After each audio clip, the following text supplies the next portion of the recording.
Ayan, fully bloom na siya. Ang ganda pag fully bloom.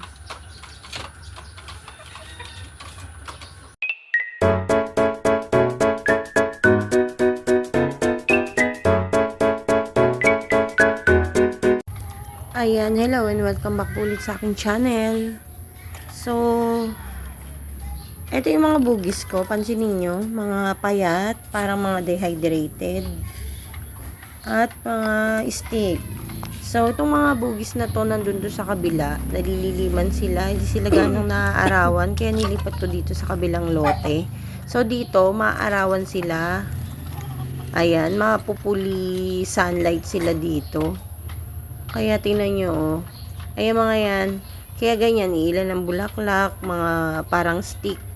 Kasi nga hindi sila nakakakuha ng sapat na araw na kailangan nila. So, ang gagawin natin, ititrim natin itong mga to para hindi naman sila puro stick. Para kumapal sila at magkaroon ng bulaklak. So, ito yung nakagrap. Ayan, tingnan nyo. Puputulan ko na to, tapos lalagyan natin ng fertilizer para medyo tumaba naman sila at magkabulaklak. So, ganyan lang. Putulin lang natin yung mga sanga. Huwag naman sobrang sagad. Ayan. Ganyan lang. So, lahat yan, puputulan ko. Kasi nga, parang puro sila lahat stick. Pero hindi ko na siguro mapapakita lahat ng pagputol. Kasi, masyado na yung mahaba sa video. So, ilan-ilan lang yung makikita nyo yung pinuputulan ko dito. Pero lahat yan, ititrim ko lahat. Kasi nga, sobrang papayat nila at sobrang stick. Ayan, ito yung 21J. Tingnan nyo yung itsura. Oh. Ayan. Puro stick na. Kaya ikat natin para kumapal. Tapos, pag nagbulaklak siya, maganda. Ayan, ganyan lang. Puputulan lang natin sila. Ayan. So, ganyan lang. Tapos, ididiligan natin yan. Lalagyan natin ng fertilizer para lumago sila at magkabulaklak. Ayan. At ito na yung resulta after almost a month. Ayan, ito yung isang nakagrap. Ito ay Sao Paulo at Flame Opal. Tapos ito yung iba.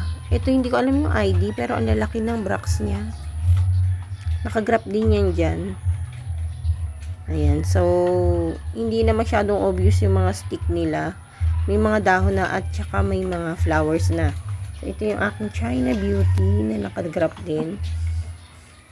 At ito yung dalawang maganda. Isang lemon yellow ginda at isang powder stripe. Lamig sa mata. So, ito yung aking red tanglong. So, nung nakaraan sa video, nakikita niyo puro stick lang sila. Ayan, may dahon na at may flower pa. So, yung isa ay pastel yellow. Ayan. So, gumanda na sila, no? Hindi nyo na gano'ng nakikita yung bato, yung paso, at saka yung mga stick nila. So, ayan, parang calif gold. Tapos, ito yung una kong kinat nung nakaraang video. So, ito na siya. Yung flower na. Ang alam kong ID nito ay fire. Yan. Tapos, hindi ko alam yung isa. Kulay puti yung isang nakagrap dito eh. So, may mga supot pa nga yung iba. Hindi ko pa rin natanggal. So, ayan, meron ako ditong spectrum. Ang ganda pala ng flower nito. Ito talaga hindi, isang taon na itong hindi nagbubulaklak dun sa akin. Almost 2 taon na nga. So, nung nilipat ko dito, nagka-flower. Ito, balak kong grapan. Kasi nga, para lang siyang malaki lang yung puno niya. Kaya lang nung kinat ko, nung nakaraan, ayan, nag-flower siya, oh. Yung mga usbong niya, may flower. Ang ID nito ay Chitra Ginda. So, ang ganda din niya. Ito, malago na yung dahon. Tapos, ito yung isang ginarap ko na kinat ko na nakaraan. Yan, nagmaganda talaga siya, oh. Brisa peach. Hindi ko napakita yung pagkat ko dito, eh. Pero kinat ko to, kinalbo ko talaga. At yung magic ice cream, ayun, ang ganda. Pati dahon. Tapos, meron niyang sunset orange. Yan, may flame. Sa baba, may fire at may sakriana. Ayan yung mga nakagrap dyan. Tingnan nyo yung katawan yan. Maliit lang. Ordinary lang yan eh. So, dinugtungan ko. Ayan na naging resulta. Oh. Ang ganda ng resulta niya. So, kung nakaraan, nakikita nyo dun sa video, puro stick. At halos walang dahon sila. So, after almost a month, ayan na sila. Ayan, magbo-bloom. Ano pa yan? Bubuka pa yung mga flowers nito.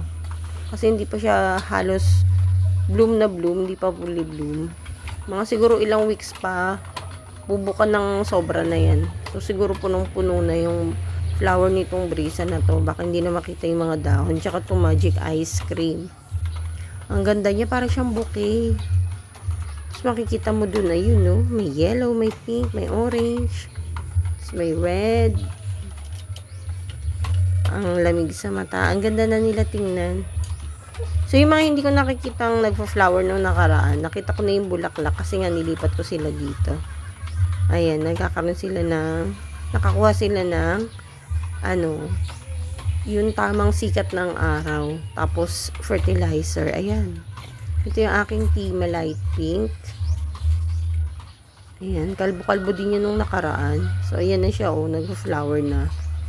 Ganda na niya. Tapos, ito, hindi ko alam yung ID, parang choco pink. Hindi rin nagbubulaklak yung mother nito eh. So, kinat ko. Yan, tinusok ko dyan. Ayan, nagbulaklak naman siya. Yung tinusok ko. Yung mother nito, hindi pa rin nag-flower eh. So, may mga gabi na sumingit na dyan. Tumubo din. Siguro dahil nadidiligan. Ayan. Ito yung aking monjuring. Ganda. Yan, monjuring. Tapos may, ayan. Ang ganda talaga ng tanglong red. Ang ganda ng pagka-red niya. Calif gold. Ito yung aking foxtail yellow. Ganda. Dami din yung mga flowers. Tapos may mga gabi dun. Ayan, nagtubo na eh. At may sili. Ayan, ang taba niya. Nakisali na siya dyan. At ito yung aking Nescafe na pa-fade na. Ayan, nauna kasi itong mag-bloom. Sobrang bloom niya nung nakaraan. Ang ganda. Kaya, mauna na siya mag-fade. O yan, at least hindi nyo na ganong nakikita yung mga stick. Nakikita nyo man, pero may mas marami ng dahon at mas marami na yung bulaklak niya compare dun sa unang paglagay ko sa kanila dito. So, maganda talaga naaarawan sila. Tapos, fertilizer natin yung ating mga boogies. So, till next video, bye-bye muna.